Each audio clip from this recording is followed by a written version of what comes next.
आज हम बात करने वाले हैं स्टोकियोमेट्री 4। स्टोकियोमेट्री 4 में हम सबसे पहले जो बात करेंगे वो होगा अनसर्टेनिटी इन मेजरमेंट। अनसर्टेनिटी इन मेजरमेंट।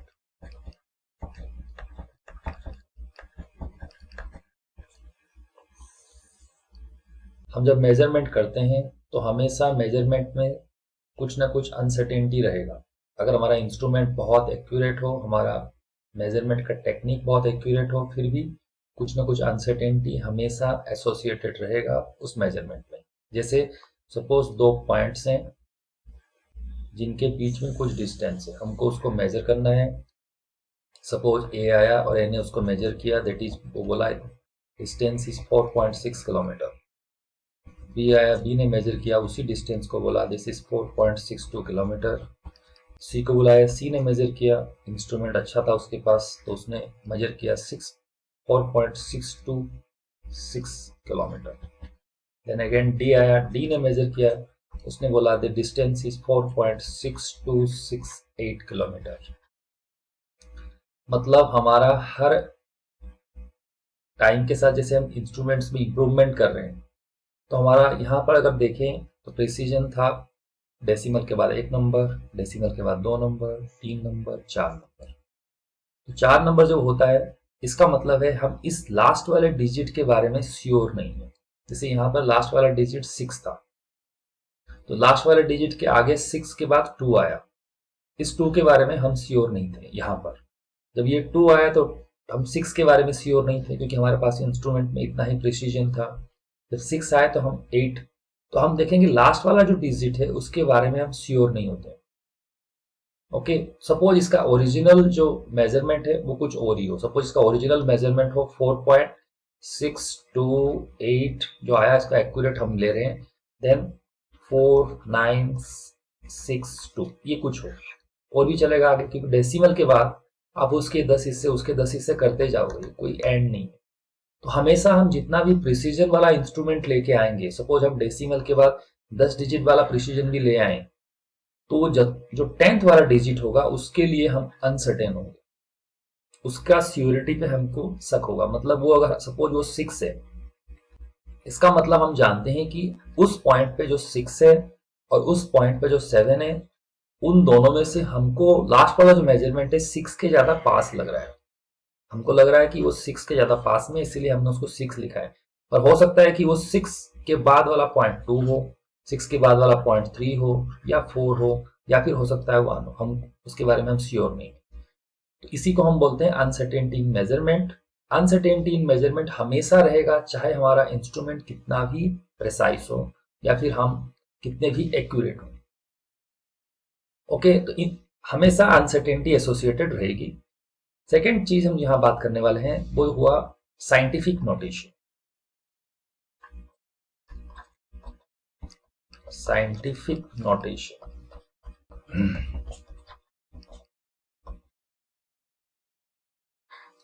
जैसे कोई नंबर हमने लिखा कि किसी का मास या किसी प्लैनेट का मास या कुछ भी, जैसे हमने लिखा 2486042 ऐसे कुछ लिखा हमने, देन हमने बहुत सारे जीरो लगा दिए, 2 3 4 ऐसे जीरो लगा दिए। तो इसको लिखने का जो एक्यूरेट तरीका होता है कि एक नंबर के बाद हम डेसिमल लगाएं। जैसे हमने यहाँ पर लिखा 2.48600429 नाउ इनटू 10 की पावर 1 2 3 4 5 6 7 8 9 10 11 12 13 10 की पावर 30 जो भी यूनिट होगा। सपोज यहाँ केजी है तो केजी।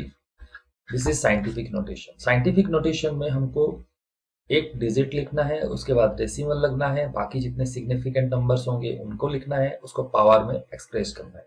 इससे क्या होगा, इससे कैलकुलेशन इजी होगा। हमको जब मल्टीप्लाई प्लस माइनस जो भी करना होगा, इससे हमारा कैलकुलेशन वगैरह बहुत इजी हो जाएगा। तो साइंटिफिक नोटेशन में चाहे एटम का कभी मास हो या फिर मोल हो, जैसे अमाउंट ऑफ सब्सटेंस को हम मोल में रिप्रेजेंट करते हैं, तो 1 मोल इसको हम लिखते हैं 6.022 into 10 to the power 23. This is also scientific notation. x के बाद डेसिमल लग गया। और अगर हम g कांस्टेंट को लिखते हैं तो 6.673 into 10 to the power -11 newton metre square पर kg स्क्वायर। इसको भी हम ऐसे लिखते हैं साइंटिफिक नोटेशन, हम कॉन्स्टेंट्स को भी साइंटिफिक नोटेशन में लिखते हैं। तो साइंटिफिक नोटेशन में लिखने से हमारे कैलकुलेशंस वगैरह बहुत इजी होते हैं। जैसे एग्जांपल अगर मैं लूँ, मैं एग्जांपल ले रहा हूँ, जैसे सपोज हमको दिया है मल्टीप्लाई में 5.6 into 10 to the power 5 multiplied by 6.9 into 10 to the power 8। अगर मैं इसको ऐसे नहीं लिखकर अगर मैं ऐसे लिखता, पहले 5 6 और कितने 1 2 3 4 0 इंटू 6 9 1 2 3 4 5 6 7 0, कॉम्प्लिकेटेड मल्टीप्लाई। इससे इजी मल्टीप्लाई ये वाला है। तो हम इसको कैसे करेंगे, 5.6 मल्टीप्लाइड बाई 6.9 मल्टीप्लाइड बाई 10 की power 5 plus 8 that is equal to इन दोनों का मल्टीप्लाई। इन दोनों का मल्टीप्लाई में अगर यहाँ करूँ 5.6 एंड 6.9, 9 6 जा 54, 5 9 5 जा 45 एंड 5 50, तो ये हो गया 6 6 जा 36, 3 6 5 जा 30 एंड 3 33। तो ये आ गया मेरा नोटेशन, ये आ गया 6, ये आ गया 8 और ये आ गया 3। इसका मतलब हो गया, ये आंसर आ गया हमारे पास 38.64 इंटू 10 टू द पावर 13। और हमें एक्सप्रेस कैसे करना है, डेसिमल के बाद एक नंबर में, तो ये हो गया 3.864 इंटू 10 टू द पावर 14। तो इस तरीके से साइंटिफिक कैलकुलेशंस में हमको इजी होगा, तो हमको साइंटिफिक नोटेशन में रिप्रेजेंट करना है। सिमिलरली मैं और एग्जांपल और एक ले रहा हूँ। ओके, नेक्स्ट मल्टीप्लाई अगर मैं लूँ 9.8 into 10 to the power -2 multiplied by 2.5 into 10 to the power -6। इस केस में अगर मैं मल्टीप्लाई करता हूँ तो एक्चुअली मल्टीप्लाई जो हो जाएगा that will be 9.8 into 2.5 multiplied by 10 to the power -2 -6। Now 9.8 को अगर मल्टीप्लाई करूँ 2.5 से, 5 8 जा 44, 5 9 जा 45 एंड 4 49, 2 8 जा 16, 1 2 9 जा 18 और 1 19, 0 आ गया, 9 और 6 15, 1 आ गया 10 4, ये आ गया डेसिमल भी यहाँ लग गया। तो ये आ गया answer 24.50 into 10 to the power -8। Okay, तो इसको हम लिख सकते हैं 2.45 इंटू 10 टू द पावर -7, क्योंकि डेसिमल को हमने यहाँ किसका है, तो ये हमारा हो गया फाइनल आंसर। सिमिलरली अगर मैं प्लस में देखूँ, सब एडिशन में देखूँ, अगर मुझे कहीं पर एडिशन दिया हुआ है तो साइंटिफिक नोटेशन में एडिशन भी काफ़ी इजी हो जाता है। इससे हमको एडिशन दिया है 2.5 इंटू 10 टू द पावर -2 को हमको ऐड करना है अगर 4.8 into 10 to the power -3। Now यहाँ डेसिमल के यहाँ 10 टू द पावर -2 है, 10 टू, या तो इसको हम 10 टू द पावर -2 करें या इसको हम 10 टू द पावर -3 करें। तो मैं इसको अगर कन्वर्ट कर रहा हूँ, इसको मैं लिख रहा हूँ 2.5 into 10 to the power -2 plus इसको मैं 10 की पावर -2 करने वाला हूँ, मतलब एक 10 की पावर -1 इसको दूंगा, इसका मतलब ये बन गया 0.48। अब दोनों में से मैं 10 की पावर -2 कॉमन निकाल लूँ, दैट मीन्स ये बन गया 2.5 प्लस 0.48। तो ये बन गया आंसर, क्या हो गया हमारे लिए 2.98 इंटू 10 टू द पावर -2। तो साइंटिफिक नोटेशन से हमको ये फायदा होता है। Next is precision and accuracy. Precision and accuracy दोनों में डिफरेंस क्या है और दोनों होते क्या हैं। सपोज दो पॉइंट हैं जिनके बीच में जो एक्चुअल डिस्टेंस है दैट इज 2.486 मीटर। अगर कहीं पर दो पॉइंट है उनके बीच में डिस्टेंस ये है, this is actual length, actual length up to 3 decimal place, up to 3 decimal place। Suppose measure किया गया, ए ने मेजर किया, ए ने बोला इसका लेंथ जो है दैट इज 2.5 मीटर। बी को बुलाया गया, बी ने बोला इसका जो लेंथ है दैट इज 2.52 मीटर। सी को बुलाया गया, सी ने बोला इसका लेंथ जो है दैट इज 2.424 मीटर। डी को बुलाया गया, डी ने बोला इसका लेंथ जो है दैट इज 2 इसका लेंथ वाला सपोज हम उसने बोल दिया 2.4162 मीटर। हम यहाँ देखें तो डी के पास जो इंस्ट्रूमेंट है वो डेसिमल के बाद 4 डिजिट तक मेजर कर सकता है। इसका मतलब instrument of D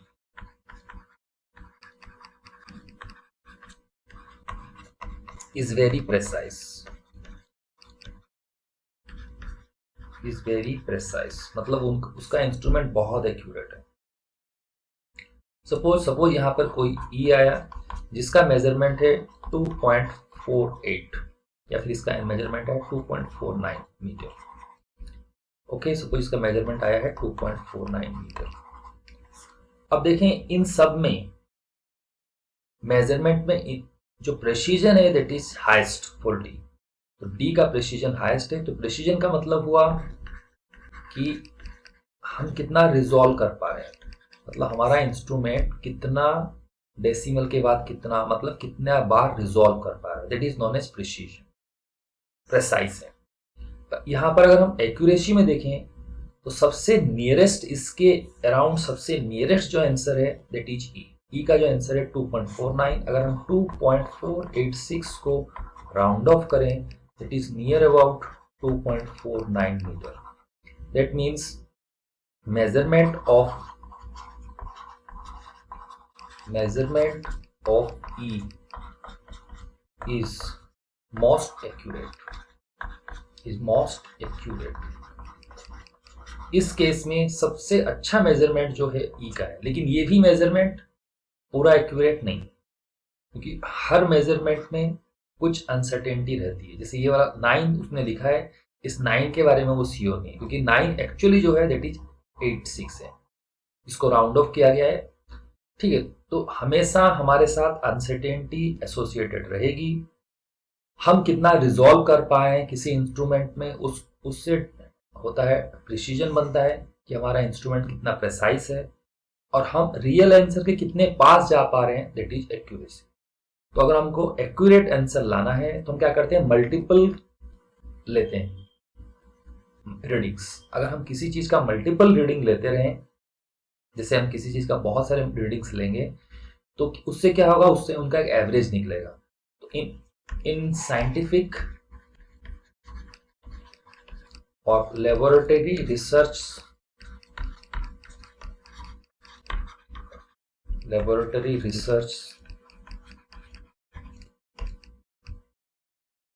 many observations are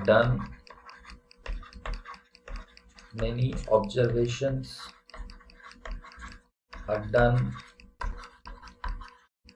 and their average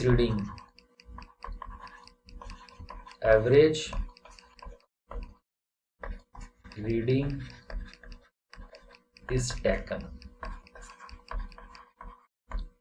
to get more and more accurate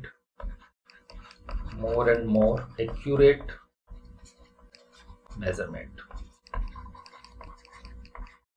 तो हमको मेजरमेंट एक्यूरेट से एक्यूरेट बनाने के लिए हमको ज़्यादा से ज़्यादा रीडिंग लेनी चाहिए। हमने एक बार कोई रीडिंग ली, हो सकता है उसमें कुछ एरर हो, तो अगर उसको बार बार लेंगे, 10 बार लेंगे तो एरर घट जाएगा, 100 बार लेंगे तो एरर और घटेगा। तो जितना ज़्यादा मेजरमेंट, नंबर ऑफ ऑब्जर्वेशन जितने ज़्यादा होंगे तो एक्यूरेसी जो है, accuracy is directly proportional to number of measurements। accuracy is directly proportional to number of measurements। जितने ज्यादा मेजरमेंट होंगे उतने ज्यादा एक्यूरेट होने का चांसेस है। ओके, अभी हम बात करने वाले हैं सिग्निफिकेंट फिगर्स की। Significant figures,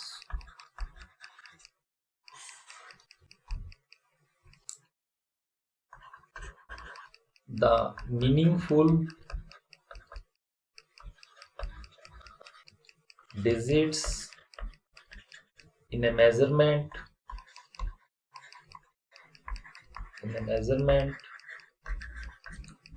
are called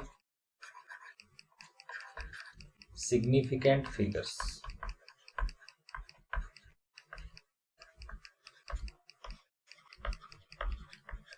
are called significant figures।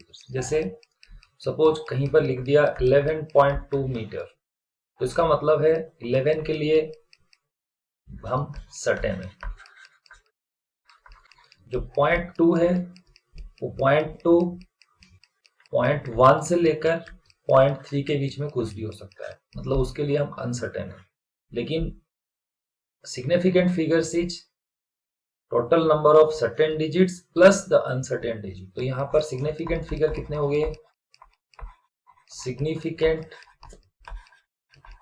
Figures is equal to 3। तो सिग्निफिकेंट फिगर्स का जो नंबर है, थ्योरेटिकली देखें तो number of significant figures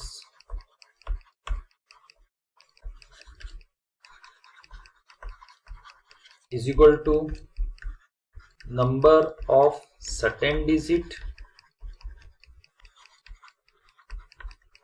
plus 1. This one is the last uncertain digit. Last uncertain digit, इसके बारे में हम श्योर नहीं है। उसमें नॉर्मली अगर मेंशन नहीं है तो 1 प्लेस नीचे ऊपर हो सकता है। तो how to count significant figures under what are the rules? तो रूल्स क्या है? All non zero digits are significant. All non-zero digits are significant. अगर कहीं पर लिख दिया 2.75 तो number of significant figures is 3।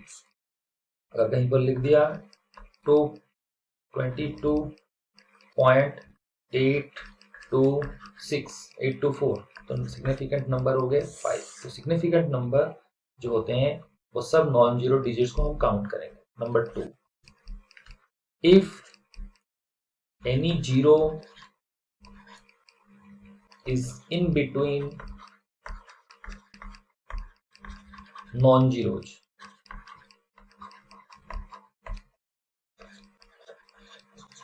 then they are also significant. मतलब अगर कहीं कोई जीरो नॉन जीरो के अंदर फंस गया, जैसे 204 लिखा हुआ है 204.4, तो number of significant figures is equal to 4, ये वाला जीरो भी काउंट हो जाएगा। अगर कहीं लिखा है 2074.8 तो नंबर ऑफ सिग्निफिकेंट फिगर हमारे लिए हो गए 5। Zeros in between non zeros are significant. Point number 3, preceding zeros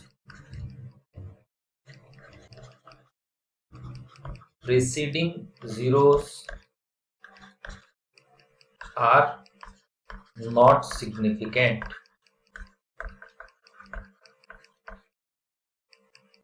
preceding zero जो होते हैं वो सिग्निफिकेंट नहीं होते। जैसे कहीं पर लिखा हुआ है 0.0025 तो इसमें number of significant figures is equal to 2, 1 and 2, ये जीरो काउंट नहीं होंगे क्योंकि साइंटिफिक नोटेशन में एक्चुअली ये लिखा हुआ है 2.5 into 10 to the power 1, 2 and -3। इसका मतलब नंबर ऑफ सिग्निफिकेंट फिगर 2 है। अगर उसी तरीके से कहीं पर लिखा है 007.52 ऐसे लिख दे तब भी नंबर ऑफ सिग्निफिकेंट फिगर कितना है? 3, ये जीरोस काउंट नहीं होंगे। पॉइंट नंबर 4, सक्सीडिंग जीरोस, ठीक है, सक्सीडिंग, अभी हम सक्सीडिंग करें जीरो तो succeeding zeros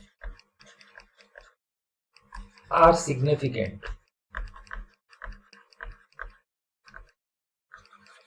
if they are present on the right of decimal। अगर वो डेसिमल के राइट में हो तो वो सिग्निफिकेंट है, अगर वो डेसिमल के लेफ्ट में है तो सिग्निफिकेंट नहीं है। सक्सीडिंग जीरो, जैसे कहीं पर अगर लिख दिया ऐसा कि 24060, इसका मतलब नंबर ऑफ सिग्निफिकेंट फिगर ऐसे यहाँ पर मीटर लिखा हुआ है। नंबर ऑफ सिग्निफिकेंट फिगर जो होंगे दैट विल बी 3। ये वाला 0 सिग्निफिकेंट नहीं है एंड में। कहीं पर अगर लिख दिया 246.00 मीटर, तो नंबर ऑफ सिग्निफिकेंट फिगर जो हो जाएंगे दैट इज 5। दोनों में डिफरेंस क्या है? दोनों में ये डिफरेंस है कि यहाँ पर डेसिमल नहीं है, मतलब यहाँ पर हमारा ये जो मेजरमेंट है इसके बारे में हम श्योर नहीं है डेसिमल के बाद। यहाँ पर हम डेसिमल के बाद 2 पॉइंट लिख रहे हैं, मतलब डेसिमल के बाद अप टू 2 डेसिमल प्लेस हम हमारा जो इंस्ट्रूमेंट है वो प्रिसाइज है, मतलब सिवाय लास्ट वाला डिजिट के हम पूरे के पूरे सर्टेन है। इसका मतलब सिग्निफिकेंट फिगर जो हो जाएंगे 1 2 3 4 5।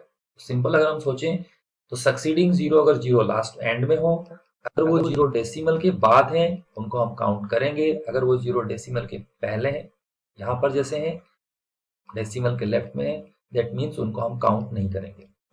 Okay, now last point,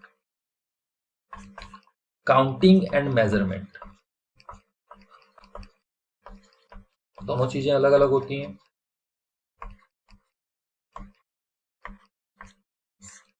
counting मतलब हम काउंट कर रहे हैं, मतलब यहाँ पर काउंटिंग में जो आंसर आएगा वो किसको बिलोंग करेगा? Natural number. जबकि मेजरमेंट में जो आंसर आएगा वो किसको बिलोंग करेगा? Real number. काउंटिंग नंबर्स जो हैं उनके चाहे उनके नंबर ऑफ जो सिग्निफिकेंट फिगर्स होते हैं वो इनफाइनाइट होते हैं। काउंटिंग नंबर्स अगर मैं देखूं तो number of student in A class, अगर यहाँ लिखा हुआ है 54 तो इसको मैं 54.0 या फिर 54.00 या फिर 54 जितना चाहे उतना जीरो लगा सकता हूँ, क्योंकि इसमें मैं एकदम श्योर हूँ कि इसमें 54 स्टूडेंट्स अगर हैं तो 54, क्योंकि ये काउंटिंग है, इसमें कोई मेजरमेंट नहीं है। और मेजरमेंट में जैसे एरर हम होते हैं कि हमको अनसर्टेनिटी होता है लास्ट में, काउंटिंग में ऐसे कोई अनसर्टेनिटी नहीं होता। तो नंबर ऑफ सिग्निफिकेंट फिगर्स कितने होंगे इसमें? Number of significant figures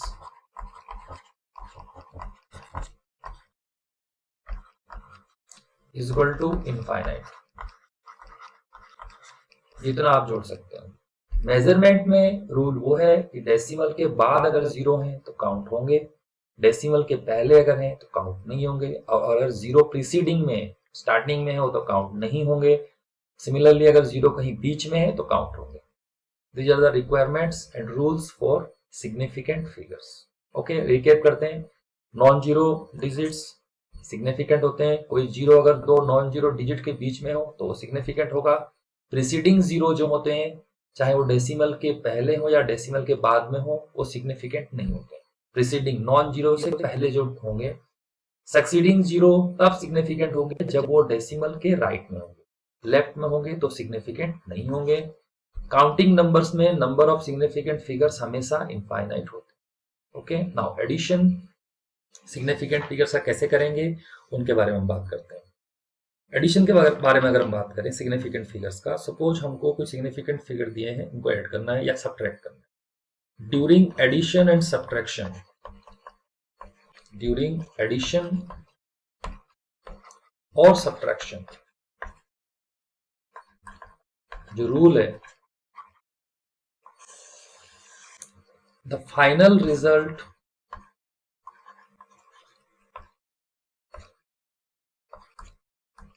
will have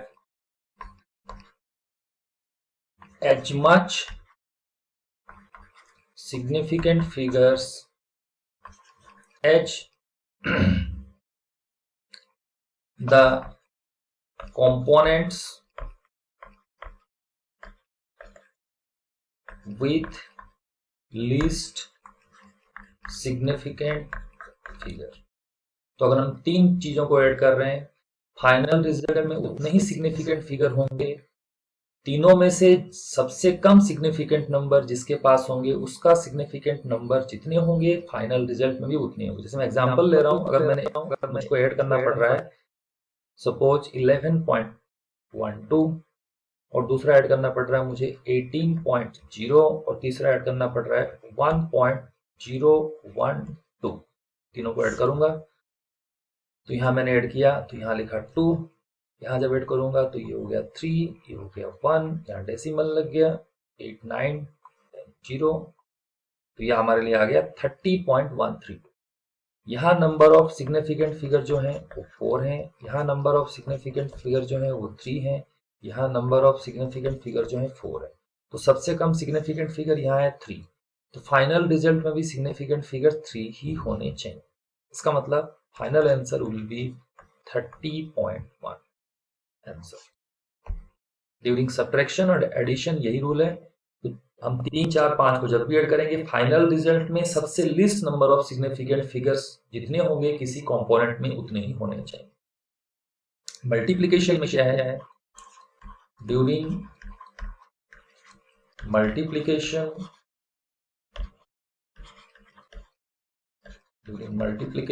और division,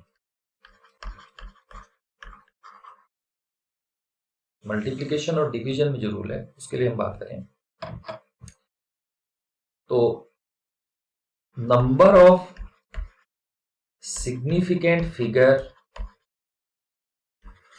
significant figures in the final result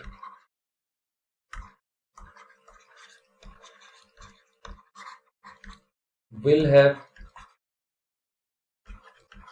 same number of digits after decimal as that of the number with least number of digits after decimal in the component।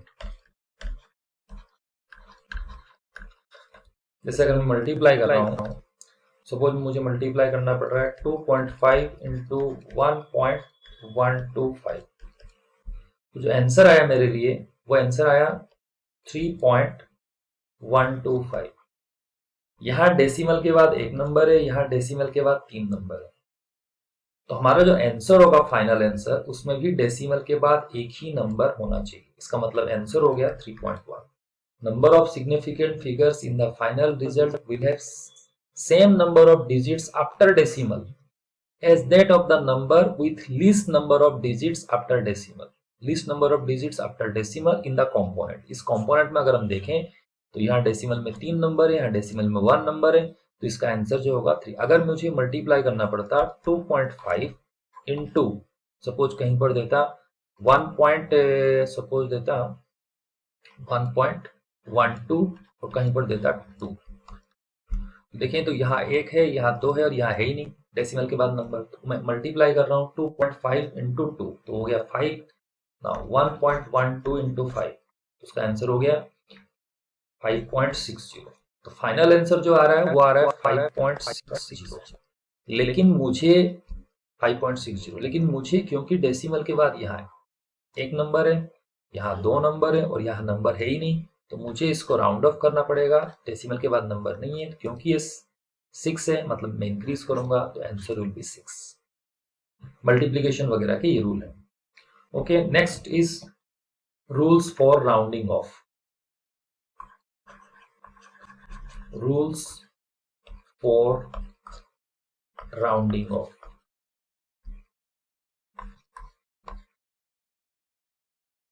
Rounding off के लिए हमारे पास 3 rule है। पहला rule, if the digit after the digit up to which to be rounded off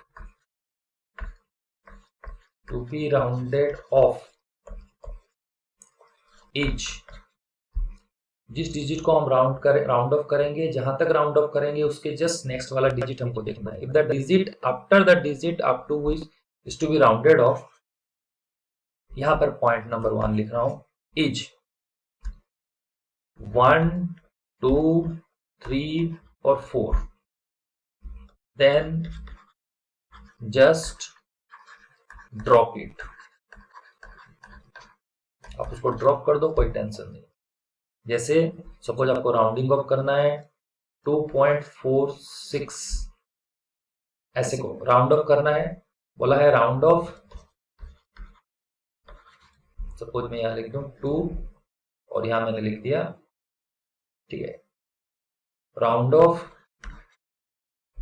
up to 2 decimal place.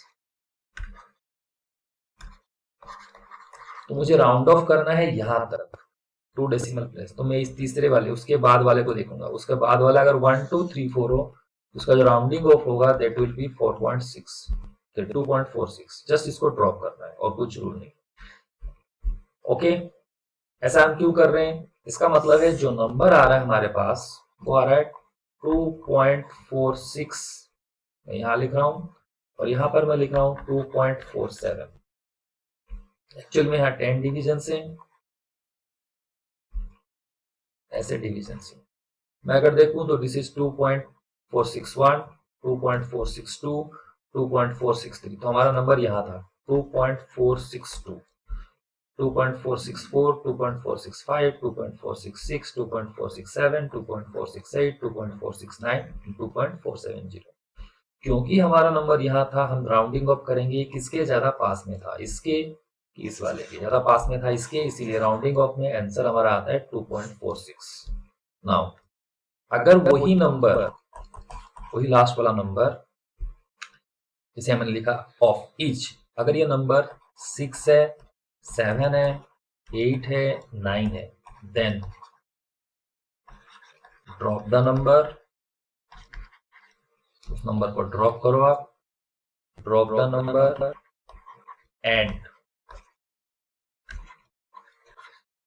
increase the prior number, the preceding number हम लिख सकते हैं, the preceding number by 1, preceding number को हम 1 से increase कर दें। ये टेक्निक काम करेगा। जैसे मैं एग्जांपल लेता हूं 2.687, अब बोला है राउंडिंग ऑफ 2 डेसिमल प्लेस, तो मुझे यहां तक राउंड ऑफ करना है, तो इसको देखना है क्योंकि ये ज्यादा बड़ा है, मतलब 6 7 8 9 है, इसका मतलब राउंडिंग ऑफ करूंगा तो ये हो जाएगा 2.69। फिर से मैं नंबर लाइन में दिखा रहा हूं, this is 2.68 and this is 2.69। फिर 10 डिवीजन,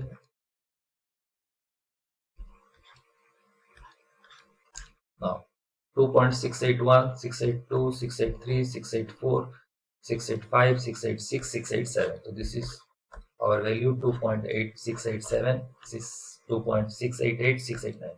ये किसके ज्यादा पास में, इसके ज्यादा पास में, इसीलिए आंसर आता है 2.69। दोनों के लिए ये रूल है। Point number 3, if the digit is 5, अगर 5 है तो उसके लिए 2 सब रूल है। इफ प्रीवियस डिजिट मतलब preceding digit is even, then drop. Rule number 2, if previous digit is odd then increase it by 1। इस एग्जांपल में ले रहा हूं, अगर आपको दे दिया 2.645 और आपको दूसरा दे दिया 2.635, यहां तक राउंड ऑफ करना है। अब ये 5 आ गया है, ये वाला नंबर इवन है, अगर ये नंबर इवन है तो हम राउंडिंग फॉर्म करेंगे तो ये आ जाएगा 2.64। यहां पर भी ये डेसिमल, यहां तक हमको अप टू 2 डेसिमल प्लस, ये 5 है लेकिन ये नंबर ऑड है, तो राउंड ऑफ करेंगे तो यहाँ पर क्या हो जाएगा, इसको तो ड्रॉप करेंगे, इसको इंक्रीज करना पड़ेगा, मतलब ये हो जाएगा 2.64। तो राउंडिंग ऑफ में 2.635 एंड 2.645 दोनों का ही राउंडिंग ऑफ आएगा 2.64। ओके, इसी के साथ ये वाला पार्ट एंड होता है। Thank you.